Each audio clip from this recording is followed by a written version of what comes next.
cars, all of those empty cars just sitting there in train station parking lots, waiting for owners who would never return. Silent reminders of everyday routines suddenly shattered. It's weird. That's what I remember about this day.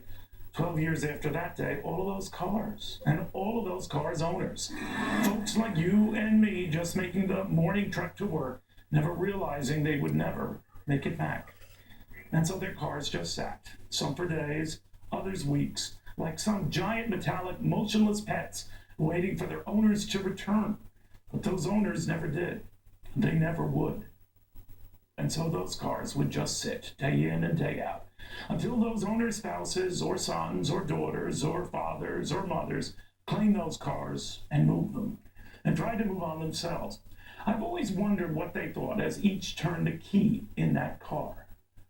If only Dad had slept in that day. If only Mom hadn't been in such a rush to get to work that day.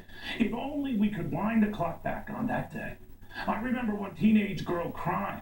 She had been arguing with her father that morning and never said goodbye to him that day. All she remembered was Dad's big Chevy that she had wanted to borrow that night, quietly backing out the driveway that morning. Little did she know, well, she would be the one picking up that car from a train station, a parking lot there, weeks later. Car still there, Dad not. A teenager's world shattered, whole lives suddenly in park.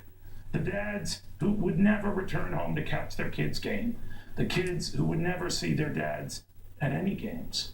The familiar faces cheering on the sidelines, suddenly not cheering, suddenly not there.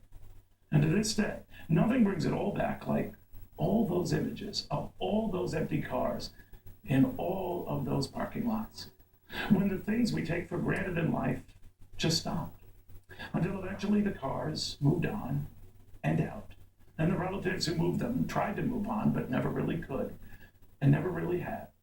Even after 12 years, routines are a very tough thing to break.